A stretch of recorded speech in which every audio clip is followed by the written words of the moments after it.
वहां पे जाके लैंग्वेज सीखना इज मैंडेटरी। ओके। विदाउट आइल्स के साथ भी जाते हैं स्टूडेंट्स, लेकिन वो बैकएंड पे काम करते हैं। बैकएंड वालों की सैलरी जस्ट सपोज हम 10 यूरोज लेके चलते हैं, वहीं पे जर्मनी के अंदर जो स्टूडेंट जाता है उसने जर्मन लैंग्वेज करके गया, वहां पे उसकी 20 यूरोज हो जाती है। तो फर्क बहुत ज्यादा स्टूडेंट का। हम देखते हैं कि जॉब्स की डिमांड कहाँ पे है और किस फील्ड के अंदर है। सबसे ज्यादा हेल्थ केयर की डिमांड होती है। हेल्थ केयर वालों को 3 साल के अंदर पीआर मिल जाता है। ओके। फाइनेंस, आईटी, कंस्ट्रक्शन के अंदर अगर आप जाते हो, ठीक है, बैंकिंग के अंदर जाते हो, तो यहाँ पे बहुत वास्ट एरिया है एक्सप्लोर करने का और सैलरी बहुत ज्यादा अच्छी है। और जो और कंसल्टेंट बोलते हैं कि हम आपका विदाउट आइल्स करा देंगे, वो पॉसिबल नहीं है जर्मनी के अंदर। अगर कराता है तो वो आपको बीच में कहीं ना कहीं कुछ ना कुछ तो फ्रॉड आपके साथ में कर रहा है। फॉल्स डॉक्यूमेंट तो नहीं लगा है। सबसे ज्यादा फॉल्स डॉक्यूमेंट पंजाब से लगते हैं, हरियाणा से लगते हैं, गुजरात से लगते हैं, ठीक है। सो पंजाब वालों के लिए बहुत टफ है, बहुत टफ है आज के टाइम पे यूरोप के अंदर एंटर करना।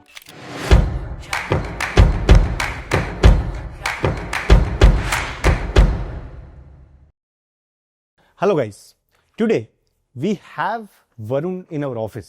Varun wanted to send his brother to study in Germany 6 years back.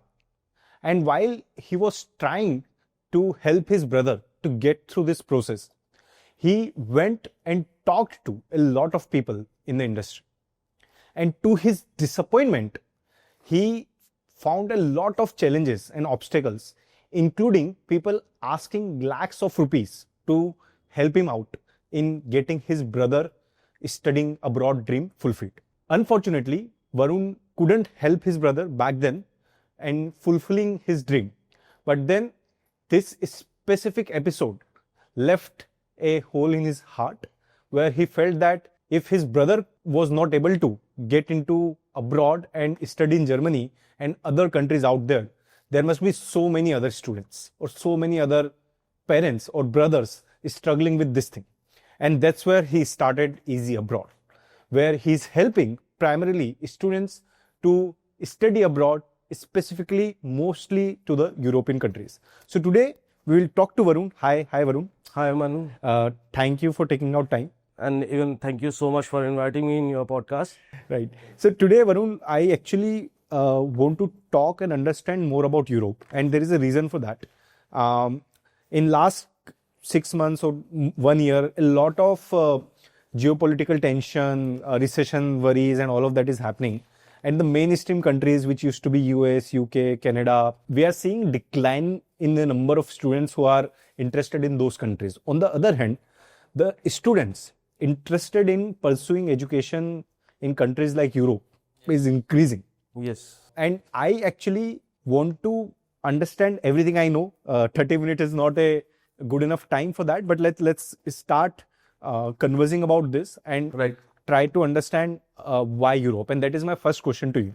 कि यूरोप एजुकेशन के लिए कोई क्यों सोचे कंपेयर टू जब वो कनाडा जा सकता है, यूके जा सकता है, यूएस जा सकता है, ऑस्ट्रेलिया जा सकता है, तो यूरोप क्यों सोचा जाए? See first of all we will not talk about these countries, हम सिर्फ यूरोप के बारे में ही बात करेंगे। सो सबसे पहले यूरोप के अंदर अभी 29 कंट्रीज है। सो जहाँ पे आप ऑस्ट्रेलिया जाते हो, कनाडा जाते हो, न्यूजीलैंड, तो ये पर्टिकुलर सिंगल कंट्रीज है। लेकिन Europe is a bunch of countries, 29 countries है। तो इसके अंदर सबसे पहली एडवांटेज होती है स्टूडेंट को कि स्टूडेंट को 29 कंट्रीज का एक्सेस मिलता है कि वो अपनी ग्रेजुएशन करने के बाद, पोस्ट ग्रेजुएशन करने के बाद कहीं भी काम कर सकता है। अच्छा, तो अगर किसी स्पेसिफिक कंट्री में पढ़ाई की है तो इट्स नॉट नेसेसरी कि आप उसी कंट्री में जॉब करें। It's not necessary. सो इसके अंदर क्या होता है कि हर एक कंट्री अपने post study work permit grant करती है, वहाँ की गवर्नमेंट ग्रांट करती है। अगर हम जर्मनी जाते हैं या हम फ्रांस जा रहे हैं तो फ्रांस में मास्टर्स के बाद 5 इयर्स का पोस्ट स्टडी वर्क परमिट मिलता है। वहीं पे अगर मैं जर्मनी की बात करूं तो 18 मंथ का पोस्ट स्टडी वर्क परमिट मिलता है। अब आप मेरे से पूछोगे पोस्ट स्टडी वर्क परमिट क्या है, तो जैसे ही आपने ग्रेजुएशन कंप्लीट करी, बैचलर्स, तो वहां की गवर्नमेंट आपको कहती है कि आपके पास में 18 मंथ्स है, go and grab the job. ठीक है। सो वो 18 मंथ्स के पीरियड में then you have to find a job, और फिर आपका जो वीजा है, जो स्टडी वीजा है, वो वर्क परमिट के अंदर कन्वर्ट हो जाता है। फिर उसके बाद आपका कॉन्ट्रैक्ट होता है, वो शायद से 1 साल का हो, 2 साल का हो, या फिर आपको उसके बाद कंट्री चेंज करनी, तो आप वो भी कर सकते हो। तो मुझे जो फॉर एग्जांपल अगर मैं जर्मनी से ग्रेजुएट हुआ, जर्मनी के बाद मुझे जॉब लगी, लेट्स से फ्रांस में जॉब लगी, तो उसके लिए मेरे को फ्रांस की गवर्नमेंट वर्क परमिट देगी basis my study visa in Germany? So basically पूरे यूरोप के अंदर दो लैंग्वेज बहुत ज़्यादा चलती हैं. The first one is German and second one is French. Because जितनी भी एडमिनिस्ट्रेशन है वो सारी फ्रांस के पास में है. तो फ्रांस में अगर आपको जाना है then you have to learn the French language. अगर आपको जर्मनी जाके जर्मनी में ही काम करना है then you have to learn German language. और ये दो लैंग्वेज बहुत कॉमन है वहाँ पे. आप चाहे किसी भी कंट्री में चले जाओ वहाँ पे हर एक पर्सन आपको कम से कम 3 से 4 लैंग्वेज बोलता हुआ मिलेगा ही मिलेगा. ओके. सो अगर आप एफर्ट्स लगाते हो, आप दोनों लैंग्वेज सीखते हो या आप एक लैंग्वेज भी सीखते हो तो आपका मिनिमम पैकेज 1 करोड़ का जाता है वहाँ पे. This is the minimum package. So अगर आप लैंग्वेज करते हो, language gives a very good benefit आपको फ्यूचर को आपको इन्हांस करने के लिए, आपकी पर्सनैलिटी को इन्हांस करने के लिए. वहां पे जाके लैंग्वेज सीखना इज मैंडेटरी. ओके. विदाउट आइल्स के साथ भी जाते हैं स्टूडेंट्स, लेकिन वो बैकएंड पे काम करते हैं. बैकएंड वालों की सैलरी जस्ट सपोज हम 10 यूरोज लेके चलते हैं. वहीं पे जर्मनी के अंदर जो स्टूडेंट जाता है उसने जर्मन लैंग्वेज करके गया, वहां पे उसकी 20 यूरोज हो जाती है. तो फर्क बहुत ज्यादा. तो इसीलिए हम कोई भी स्टूडेंट जाता है तो हम उसको बोलते हैं कि आपको लैंग्वेज सीखना मैंडेटरी है. तो मेरा again question more on visa permit था कि वीजा मैंने प्रोसेस. जर्मनी से फ्रांस से पढ़ाई की और मुझे जर्मनी में काम करना है, तो मुझे उसके लिए परमिट कौन देगा? उसके लिए अगर आप फ्रांस में हो, अगर आपको मूव करना है जर्मनी के अंदर तो जर्मनी परमिट देगी. तो आपको जर्मनी में जॉब ढूंढनी पड़ेगी? आपको जॉब ढूंढनी पड़ेगी. उससे पहले वो आपको स्पॉन्सरशिप देगी, आपको अकोमोडेशन देगी, आपको फूड का एक्सपेंस उठाएगी, आपका जो वर्क परमिट है स्टडी का है उसको कन्वर्ट करके वर्क परमिट के अंदर कन्वर्ट करेगी. वर्क परमिट को हम टेम्परेरी रेजिडेंट परमिट भी बोलते हैं. और यहाँ पे दूसरी चीज, अगर आप बैचलर्स करने गए, जस्ट सपोज 4 इयर्स की बैचलर्स होती है, उसके बाद आपने 1 साल काम करा, then you are eligible for the PR. आप पीआर के लिए एलिजिबल हो जाते हो. सो इतना इजी है वहां पे करना. और आपके पास में बंच ऑफ कंट्रीज हैं यार.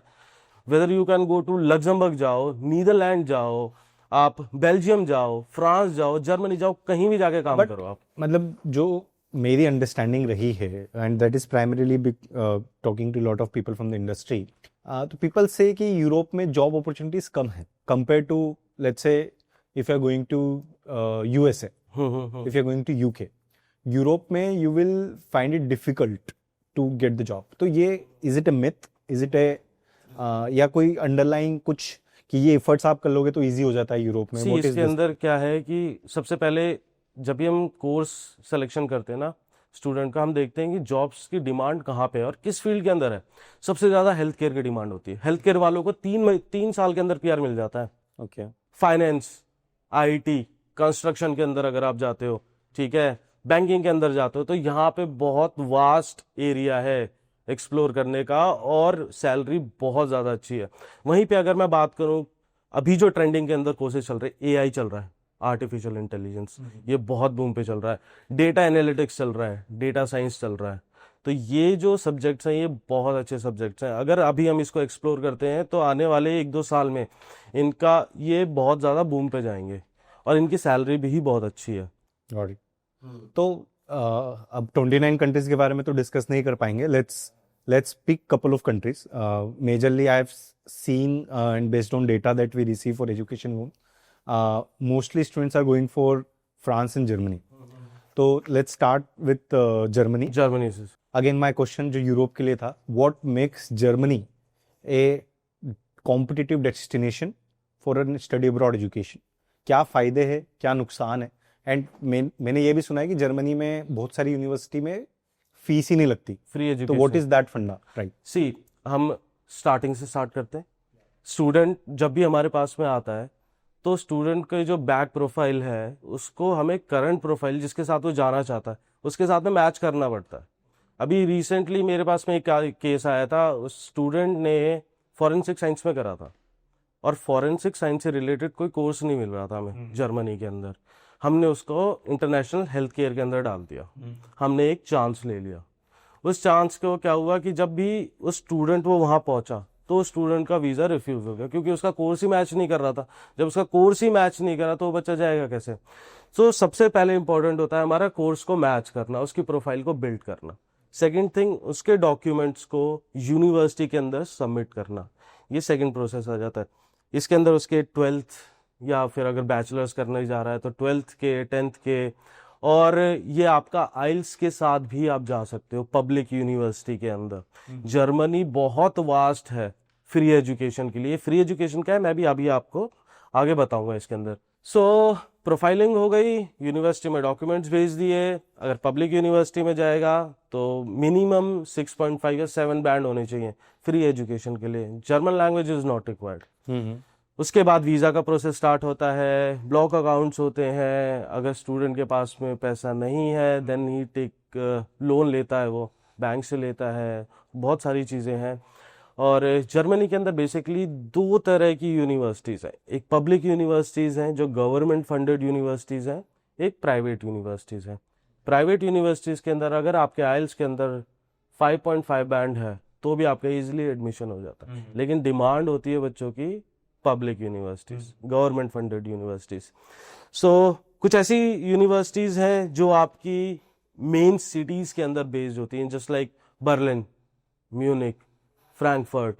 सो इन दीज यूनिवर्सिटीज़ की डिमांड होती है कि स्टूडेंट के मार्क्स इतने होने चाहिए, आइल्स में स्कोर इतना होना चाहिए, तभी हम उस स्टूडेंट को लेंगे। वहीं पे if I talk about the village areas और जो रिमोट एरियाज हैं, वहाँ पे ये रिक्वायरमेंट कम हो जाती है। वहाँ पे भी पब्लिक यूनिवर्सिटीज़ है लेकिन ये रिक्वायरमेंट कम हो जाती है। क्यों? क्योंकि वहाँ पे जॉब की अपॉर्चुनिटीज़ कम है। अब वहाँ पे जो यूनिवर्सिटीज़ हैं, अब उनको भी तो कुछ ना कुछ चाहिए ना, स्टूडेंट्स चाहिए, तो वो इन रिक्वायरमेंट्स को कम कर देती है। लेकिन हम टारगेट करते हैं कि स्टूडेंट्स को जो मेजर सिटीज़ है उनके अंदर एंटर करा जाए। इसलिए हम एफर्ट्स लगाते हैं अपना कि आप अगर आपके 6 बैंड है ना, आप एक बार और ट्राई करो और 6.5 या 7 बैंड लेके आओ। सो ये फर्स्ट ऑफ ऑल ये सबसे पहली रिक्वायरमेंट है। स्टूडेंट सोचते हैं कि हम विदाउट आइल्स भी जा सकते हैं। अभी जो गवर्नमेंट ने चेंज करा है दिस ईयर 2025 के अंदर पीटीई और एमओआई खत्म कर दिया। ओके। सो अब पीटीई और एमओआई बेस पे, मीडियम ऑफ इंस्ट्रक्शन के बेस पे स्टूडेंट को एडमिशन नहीं मिलेगा। ओके। और जो और कंसल्टेंट बोलते हैं कि हम आपका विदाउट आइल्स करा देंगे, वो पॉसिबल नहीं है जर्मनी के अंदर। अगर कराता है तो वो आपको बीच में कहीं ना कुछ तो फ्रॉड आपके साथ में कर रहा है। ओके। सो वीज़ा प्रोसेस, उसके बाद और भी बेसिकली हम एम्बेसी की ना चेकलिस्ट होती डॉक्यूमेंट्स की, राइट। डॉक्यूमेंट की चेकलिस्ट पे लिखा होता है कि हमें कौन कौन से डॉक्यूमेंट्स चाहिए। सो हम उस डॉक्यूमेंट्स को फुलफिल करते हैं। सो अब वो जो चेकलिस्ट आती है, हम स्टूडेंट को जब वीज़ा प्रोसेस स्टार्ट होता है तो हम पकड़ा देते हैं एक। तो क्या बच्चे खुद से अप्लाई नहीं कर सकते? Let's say in this public universities. See इसके अंदर क्या है कि पब्लिक यूनिवर्सिटीज के अंदर स्टूडेंट्स आर अप्लाइंग, वो अप्लाई करते हैं, लेकिन प्रॉब्लम कहाँ आती है? वीज़ा में, because they don't know the process. अगर ये सारा प्रोसेस मैं बता दूं स्टूडेंट्स को तो फिर मेरा क्या काम है इस इंडस्ट्री के अंदर, राइट? सो ये वीज़ा का जो प्रोसेस होता है, इसको कैसे टैकल करना है, कैसे बिल्डिंग करनी है। सी इसके अंदर क्या होता है कि एम्बेसी वालों को पता है कि ये यहाँ पढ़ने आएगा, उसके बाद ये इधर उधर चले जाएगा। लेकिन हम कवर लेटर के अंदर मेंशन करते हैं that student will come back to India, और यहाँ आके ये बिग एमएनसीज के अंदर काम करेगा या फैमिली बिजनेस के अंदर काम करेगा, अपना बिजनेस करेगा। तो ये चीजें हम लिखनी जरूरी होती हैं, और वहां पे एम्बेसी वालों को पता है कि ये जब आया है तो यहाँ वर्क परमिट भी लेगा और यहीं रुकेगा। पर ये तो कोई बहुत ऑब्वियस नहीं है, मतलब कि बच्चा बाहर पढ़ने जा रहा है तो इसीलिए जा रहा है ना, वहाँ करियर बनाना है। तो मैंने एसओपी में लिख भी दिया कि मैं वापस आ जाऊंगा, बट मतलब in today's world who is believing that what you are writing in SOP? Embassy जो हाई कॉन्सुलेट्स होते हैं उनको पता होता है कि ये बच्चा रुकेगा, लेकिन वी नेवर मेंशन, क्योंकि उनको लगता है कि एक बच्चा यहाँ रुका तो फिर ये यहीं रुक जाएगा। ठीक है, तो वो वहाँ की गवर्नमेंट नहीं चाहिए उनको वो चीज़, कि गवर्नमेंट चाहती है कि आप अपनी एजुकेशन लो और वापस इंडिया में वापस आके जो आपका काम है वो करो। लेकिन ये चीज़ होती है, एम्बेसी वालों को भी पता है, सबको पता है, लेकिन हम ये चीज़ मेंशन नहीं करते कि हम वहाँ जाके काम करेंगे। कितने परसेंट बच्चों के वीजा रिजेक्ट हो जाते हैं जर्मनी में? जर्मनी के अंदर ऑलमोस्ट 98% वीजा सक्सेस रेशियो है। अच्छा। हर एक कंट्री का अपना वीजा सक्सेस रेशियो होता है। 98 मीन्स 100, इफ सपोज 100 स्टूडेंट्स है तो 100 में से 2 बच्चों का वीजा रिफ्यूज होगा, 98 का अप्रूव हो जाएगा। अप्रूव इसके अंदर पार्ट क्या होता है कि इसके अंदर जो एपीएस है, जैसे जिसका रिफ्यूज होता है, मैंने आपको एक एग्जांपल दिया था, उसका अपना फॉरेंसिक्स में था, हमने उसको उसमें डाल दिया तो वहां रिफ्यूज हो गया, ठीक है। सेकंड थिंग एपीएस होता है इसके अंदर। एपीएस के अंदर स्टूडेंट के, कैंडिडेट के सारे डॉक्यूमेंट सबमिट होते हैं जस्ट टू चेक कि दीज डॉक्यूमेंट्स आर जेन्युइन और नॉट। फॉर्ज डॉक्यूमेंट तो नहीं लगाए। सबसे ज्यादा फॉर्ज डॉक्यूमेंट पंजाब से लगते हैं, हरियाणा से लगते हैं, गुजरात से लगते हैं, ठीक है। सो पंजाब वालों के लिए बहुत टफ है, बहुत टफ है आज के टाइम पे यूरोप के अंदर एंटर करना, क्योंकि पासपोर्ट पे अगर पंजाब लिख गया ना तो फिर वो थॉट आ जाता है कॉन्सुलेट के में ना कि ये बंदा यहाँ आके आप लोग स्टडी भी पासपोर्ट पूरी नहीं पे करेगा। एड्रेस भी चेंज करवाते होगे फिर? नहीं नहीं नहीं, वो चीज़ हम नहीं करते, वो चीज़ हम नहीं करते। एज इट इज जैसा पासपोर्ट हमारे पास में आता है, जैसा कैंडिडेट आता है, कैंडिडेट के जो भी पंजाब का केस आता है या तो हम उसका जर्मनी लगाते हैं या फ्रांस लगा, इसके अलावा कहीं नहीं लगाना, क्योंकि रिफ्यूज ही होना है केस। Got it. तो हम सिर्फ जर्मनी और फ्रांस लगाते हैं, क्योंकि हमें पहले ही पता चल जाता है वीज़ा आएगा नहीं आएगा, तो हम उससे वो एफर्ट्स, हम इतनी मेहनत करते हैं, आगे लेके जाते हैं केस को, और बाद में जब हमें लगे कि वीज़ा रिफ्यूज हो गया सो बहुत दुख होता है। तो इसीलिए एपीएस से हमें कंफर्म हो जाता है कि फौज है या नहीं, डॉक्यूमेंट फौज होते हैं तो वहीं से मना कर देते हैं। अगर हो जाता है तो फिर उसके बाद आपके चांसेस बढ़ जाते हैं। तो how is German economy doing? मतलब जॉब अपॉर्चुनिटीज के बारे में अगर मैं बात करूं जर्मनी में, जर्मनी कौन सा स्टूडेंट जाता है? सबसे पहली बात, जिसके टेक्निकल का बैकग्राउंड है, जो बीटेक करना चाहता है, एमटेक करना चाहता है, कंप्यूटर्स के अंदर जाना चाहता है, मार्केट हार्ड वही स्किल है। वाले हाँ, बच्चे राइट जाते हैं। राइट। हॉस्पिटैलिटी मैनेजमेंट के कोर्सेज नहीं मिलेंगे आपको जर्मनी के अंदर, आपको सिर्फ टेक्निकल कोर्सेज मिलेंगे। जितनी भी इंडस्ट्रीज के अंदर बीएमडब्ल्यू हो गई, पॉश हो गई, ये सारी जो इतनी बड़ी ब्रांड्स हैं ये जर्मनी में एस्टैब्लिश्ड है। इनसे अब स्टूडेंट इन्हीं फील्ड के अंदर ही जाएगा, मैकेनिकल फील्ड के अंदर ही जाएगा, कंप्यूटर्स में जाएगा, डिजाइनिंग के अंदर जाएगा, तो वो स्टूडेंट, वो हम उसी को वही बोलते हैं, जब भी टेक्निकल बैकग्राउंड से आएगा हम उसको जर्मनी देंगे फर्स्ट, सबसे पहले प्रेफरेंस। उसके बाद हम दूसरी कंट्रीज पिच करेंगे उसको, लेकिन फर्स्ट प्रेफरेंस हमारी वही रहती। अब एचएम का स्टूडेंट आएगा, हॉस्पिटैलिटी मैनेजमेंट, आर्ट्स का स्टूडेंट है, अब बोलेगा सर मेरे को जर्मनी जाना है, जर्मनी पॉसिबल ही नहीं है। या तो एक बार हमारे कहने से वो बोल देगा ठीक है सर आप फिर किसी और कंट्री में लगा दो, नहीं तो वो किसी और कंसल्टेंट के पास जाएगा, वो कहेगा जर्मनी में जाके ठीक है हम आपका लगा देंगे। तो जर्मनी में वैल्यू है हार्ड स्किल्स, हार्ड स्किल्स की। अगर हार्ड स्किल्स नहीं है, जैसे बहुत सारे बच्चे होते हैं जो बीसीए नहीं बीबीए करके बैठे हैं, विच जनरल मैनेजमेंट कोर्स, अब उनके लिए नॉट जर्मनी, तो फिर देन वो कहाँ पे जाएंगे? बीबीए करे हुए बच्चे फ्रांस। अच्छा, फ्रांस से बेटर ऑप्शन है ही नहीं। France is into your business courses, into your hospitality courses. The France is like कि वहां पे इस फील्ड के अंदर if you are going France for hospitality management courses, for business courses, so उससे बढ़िया कुछ और नहीं है। द फर्स्ट प्रायोरिटी होती है फ्रांस, क्योंकि हब ही वही है, पूरा फ्रांस ही तो ऑपरेट कर रहा है इसको, यूरोप को, सो सारे अपॉर्चुनिटीज वहीं पे ही हैं आपकी। तो okay, this is an interesting thing for me कि इफ आपको हार्ड स्किल्स चाहिए, हार्ड स्किल्स के लिए जाना है, टेक्निकल बैकग्राउंड है, तो आप जर्मनी जाएंगे। आपको सॉफ्ट स्किल्स है आपके पास, और सॉफ्ट स्किल्स के डायरेक्शन में आगे जाना है, तो आप फ्रांस जाएंगे। फ्रांस जाओगे। और फ्रांस वर्सेस जर्मनी में economy wise which one is better? See both are on a same level. See preference के ऊपर डिपेंड करता है। जर्मनी जाना है स्टूडेंट को तो वहां जाके वो 1 करोड़ कमाएगा ही कमाएगा। जब वो फ्रांस जाएगा तो वहां जाके भी 1 करोड़ कमाएगा। बट आप कैसे बोल रहे हो 1 करोड़ कमाएगा? मतलब सी एजुकेशन वाइज, हाँ। सी अगर स्टूडेंट वहां जाके स्टडी कर रहा है, उसके 50% मार्क्स आ रहे हैं, तो फिर वो उसके पास कोई ऑप्शन नहीं है, वो वापस इंडिया आएगा, बोलेगा मेरे पास जॉब ही नहीं है, तो हर कोई नहीं कैसे कमाएगा। देगा? हाँ, नहीं हर कमा- कोई 1 करोड़ नहीं हाँ, कमाएगा। हाँ। आप जाके बेसिक सक्सेसफुल सैलरी होते हो। 60 लाख से स्टार्ट होती है। अच्छा, basic salary, okay, which is 60,000 euros approximately. Yes ठीक है। यस, तो बेसिक सैलरी है ये। सो इसके अंदर फिर वही है ना, जिसके 50% मार्क्स हैं, और जो ये रूमर्स चलते हैं ना कि जॉब्स आर नॉट अवेलेबल, तो ये वही स्टूडेंट्स होते हैं 50% वाले। तो अगर आप जाके अच्छा परफॉर्म करते हो, हम्म, आप वहाँ की लोकल लैंग्वेज सीखते हो, तब जाके आप एक अच्छा पैकेज कमाओगे वहाँ पे। एग्जैक्टली। अदरवाइज अगर आप वहाँ पे जाके लैंग्वेज नहीं सीखते हो, आप अपना एजुकेशन में परसेंटेज नहीं लाते हो, तो आपको वापस भी इंडिया आना पड़ सकता 18 मंथ्स का पोस्ट स्टडी वर्क परमिट है आपके पास में, जॉब नहीं मिली तो then you have to come back. है। ओके, सो आपके पास तो में और कोई कितने, ऑप्शन फिर नहीं है। Then my next question is कितने % बच्चे वापस आ जाते हैं? See, according to database, there are very less, approximately somewhere around 20% students. 20% बच्चे वापस आते हैं. हाँ, नहीं तो कुछ students. Which is not a small number. 1 out of every 5 student is coming back. Yes.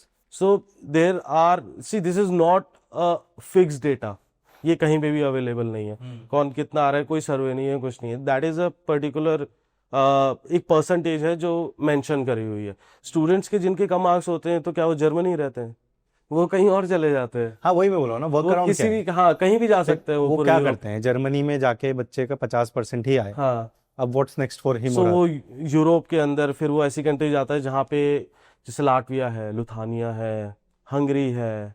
तो यहाँ जाके उनका एक्सपेंस भी कम है, उनको सैलरी भी अच्छी मिल रही है, 5 साल काम करने के बाद उनको पीआर भी मिल रहा है. जर्मनी में पढ़ने के बाद ये बाकी कंट्रीज में जॉब के लिए चले एक्सप्लोर कर सकते हो आप. You can explore.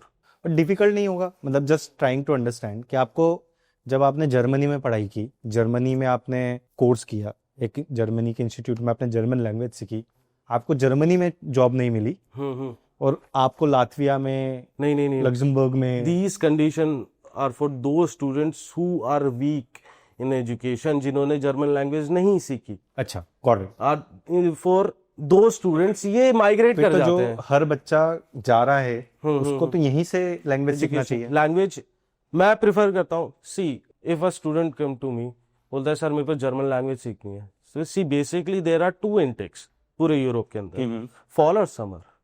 March April intake होता है, सितंबर अक्टूबर इनटेक होता है. स्टूडेंट्स के रिजल्ट कब आता है? जून में. तो स्टूडेंट के पास टाइम कम होता है. अब या तो उस 6 महीने के बीच में वो लैंग्वेज सीख ले, ठीक है. लैंग्वेज अगर वो सीखने पे आए फिर वो नहीं कर सकता, वो नेक्स्ट इनटेक के लिए अप्लाई करेगा मार्च के लिए. तो वो बीच में आ गया लैंग्वेज सीखने के लिए. वहीं पे हम स्टूडेंट को बोलते हैं आप 1 महीने प्रैक्टिस करो आइल्स की, 6.5 बैंड लेके आओ और जर्मनी पब्लिक यूनिवर्सिटी के अंदर एडमिशन ले लो. टाइम बचाना स्टूडेंट का. और स्टूडेंट जब वहां यूनिवर्सिटी के अंदर जाता है, यूनिवर्सिटी खुद प्रपोज करती है कि आप लैंग्वेज सीखो हमारे पास में on daily basis. Regular classes होती हैं जर्मन लैंग्वेज की, तो स्टूडेंट वहां जाके भी सीखता है. See, you have option, now you have to decide यहां करना है आपको या आपको वहां करना है. मैंने आपको दोनों ऑप्शंस दे दिए. अब आपको चूज करना है कि आपके लिए कौन सा ऑप्शन बेस्ट है. सी, मैं सिर्फ आपको सीडी दे सकता हूँ, लेटर दे सकता हूँ, चलने का काम आपका है ना. I just give you a path, लेकिन वहां पे चलना आप ही को. वीजा प्रोसेस में फाइनेंस का कितना बड़ा रोल है? कि आपको पैसा दिखाना पड़ता है या उसमें लोन आप दिखा सकते हैं?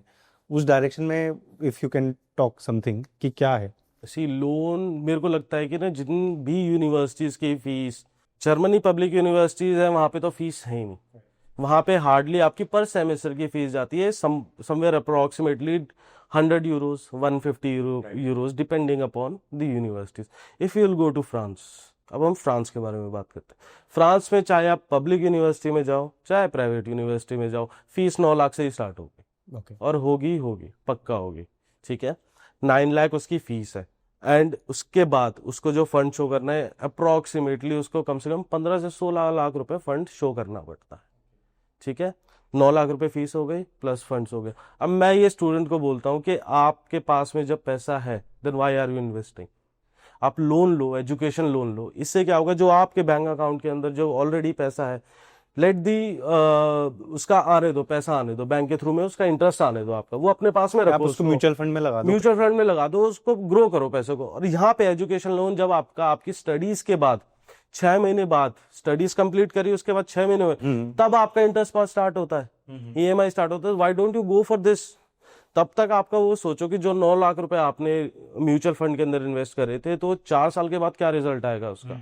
सो आई विल सजेस्ट कि जितने भी स्टूडेंट्स जा रहे हैं बाहर, सो अगर उनके पास में इतना अमाउंट है, 9 लाख रुपए है, 10 लाख रुपए की फीस अगर लेके भी जा रहे हो, so take education loan. Education loan ज्यादा बेनिफिशियरी है. जब आपको गवर्नमेंट ने इतनी अच्छी फैसिलिटीज दे रखी हैं, तो why are you not grabbing it?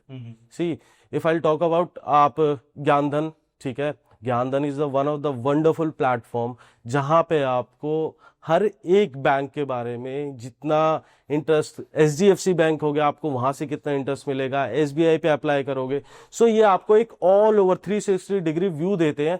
उसके अंदर आपको सबसे बेस्ट ऑप्शन निकाल के देते हैं. I am right? या, दैट्स व्हाट वी डू. हाँ, सो आप ज्ञानधन के पास में भी जाके एजुकेशन लोन के लिए बात कर सकते हैं. I think this is one of the best option. Loan लेते हैं तो chances of approval, visa approval बढ़ जाता है? कोई फर्क नहीं पड़ता. कुछ फर्क नहीं पड़ता? नहीं नहीं नहीं. बट हाँ, लोन लेना प्राइमरीली, अगर आपके पास पैसा नहीं है अकाउंट में तो ऑब्वियसली आपको लोन लेना पड़ेगा टू शो. अगर आपके पास पैसा है तो एक स्मार्ट इन्वेस्टर जाके उसको इन्वेस्ट करेगा. यस. और अपना एक जो गवर्नमेंट बैंक 9% पे पैसा दे रही है उस पर टैक्स बेनिफिट दे रही है, तो उसको यूज करके वो अपनी education. Yes yes. Think smart. So Varun, you mentioned that 2 महीने का गैप होता है एंड फिर आपका एक सेमेस्टर डिफर हो जाता है. तो what is the best time अगर मेरे को यूरोप में जाना है, लेट्स से सितंबर इनटेक में जाना है, सितंबर में जो स्टार्ट होता है क्लासेस, तो मैं कब से प्रिपरेशन शुरू करूं, या मैं सोचना स्टार्ट करूं, अप्लाई करना करूं? What is the timelines? See timeline is, if you are in class 12th, आपके exams are near. So 12th वाले जो स्टूडेंट्स होते हैं ना, उसमें से 60-40 भी नहीं, 70-30 का रेशियो होता है, जहाँ पे 70% स्टूडेंट्स को पता ही नहीं है अपनी लाइफ के अंदर करना क्या. वहीं पे जो 30% स्टूडेंट्स होते हैं, मेजरली हमें किनको काउंसिल करना है, हमें उनके पेरेंट्स को काउंसलिंग करना है. जो बैचलर्स के लिए जाना चाहते हैं उनको पता है, उनको कहीं ना कहीं से ये चीज़ें पता चल जाती हैं कि हमें बाहर जाके हम स्टडी कर सकते हैं, वो मास्टर्स के लिए करेंगे. ठीक है. सो 2 इंटेक होते हैं जनरली, मैंने आपको बताया. और राइट नाउ अभी मार्च चल रहा है 2025. ठीक है. अभी हमारे पास में सितंबर इंटेक ओपन है. अच्छा, अभी आप अप्लाई कर सकते हो, बट अभी आपके पास आइल्स का स्कोर होना चाहिए अप्लाई करने के लिए. यस तो यस. आपको दिसंबर से सोचना पड़ेगा. और मैं आपको एक चीज और बताता हूँ फ्रांस के बारे में. If you want to take admission in France university, you don't required IELTS. On basis of MOI, medium of instruction के बेस पे आप यूनिवर्सिटी में एडमिशन ले सकते हो और वीजा प्रोसेस स्टार्ट कर सकते हो. France don't required IELTS. France को जरूरत ही नहीं है. क्यों जरूरत नहीं है? क्योंकि वहां पे कैंपस फ्रांस इंटरव्यू हो रहा है. उसे इंटरव्यू में आपकी इंग्लिश पता चल जाएगी कि आप कितने पानी में हो. तो सारी चीजें वहीं पे क्लियर हो जाती हैं. मतलब लेट सितंबर में जाना है, सितंबर जाए तो प्रोसेस अभी से आप अप्लाई मार्च कर से सकते हो. मार्च में, अप्रैल में अप्लाई कर सकते हैं. 6 months बिफोर आपको अप्लाई करना है, ताकि फिर एडमिट आएगा, फिर वीजा, फिर लोन, फिर बहुत सारी चीजें होती हैं इसके अंदर. 360 व्यू भी देना है स्टूडेंट को, प्रोफाइलिंग करके. जैसे सपोज स्टूडेंट अभी मेरे पास में आता है, तो अब उसकी प्रोफाइलिंग के हिसाब से मैं उसको कंट्री सजेस्ट करूंगा. राइट. उसको हर एक कंट्री के बारे में बताऊंगा जहां पे मेरे को लग रहा है कि इसके लिए अच्छा है. अगर गर्ल है, गर्ल के लिए अलग कंट्रीज और यूनिवर्सिटीज होती हैं. बॉयज हैं, बॉयज के अलग कंट्रीज होती हैं. गर्ल्स के लिए हमें थोड़ा सा ज्यादा केयरफुल होकर चलना पड़ता है. राइट. है ना. उनको वो कंट्रीज देनी है, उनको वो यूनिवर्सिटीज देनी है जहाँ पे उनको कोई प्रॉब्लम ना हो. Boys can survive. बॉयज को कोई भी यूनिवर्सिटी दे दो, उनको कोई फर्क नहीं पड़ता. राइट. लेकिन ऐसे भी नहीं, अच्छी प्रॉपर कंट्रीज देते हैं. ऑब्वियसली, लेकिन मतलब it's a safety that Yes, comes along yes, when there is yes, a female exactly. Candidate. तो 6 month बिफोर, 6 महीने पहले तो आपको अप्लाई करना है, तो सोचना आपको 1 साल पहले से पड़ेगा ना. It is complete 3 months it's not like ना कि मैं आज उठाऊं कि चलो यूरोप हाँ. पढ़ने जाना है. देखो पूरा प्रोसेस 3 months का है. ठीक है. 3 months के अंदर सारा प्रोसेस हो जाता है. लेकिन 6 month हम इसलिए लेके चलते हैं क्योंकि उसमें बहुत सारी चीजें होती है. काउंसलिंग होगी, फिर उसके बाद घर पे डिस्कशन होगा, घर वाले एग्री करेंगे, फिर उसके बाद दोबारा आएंगे स्टूडेंट्स क्वेरीज लेके. तो 1-2 हफ्ते तो ऐसे ही निकल जाते हैं. फिर उसके बाद उनका एजुकेशन लोन है, उसमें हम क्या कर सकते हैं, वीजा प्रोसेस में क्या टाइम लगता है, डॉक्यूमेंटेशन प्रिपरेशन. तो ये पूरा मतलब 6 month का गैप हमें चाहिए. क्योंकि this 6 month gap is very good. ये अगर आप 3 महीने में ना, फिर वो बहुत ज्यादा ना जल्दबाजी, हैसल फ्री वाला काम नहीं है. फिर वहां पे चीजें गलत होनी स्टार्ट हो जाती है. तो 6 month is the right time to apply for. ठीक है वरुण, ऐसे तो और भी काफ़ी क्वेश्चंस है. आई होप कि हम वापस से कभी किसी और टॉपिक पे वापस से बात करें इन फ्यूचर.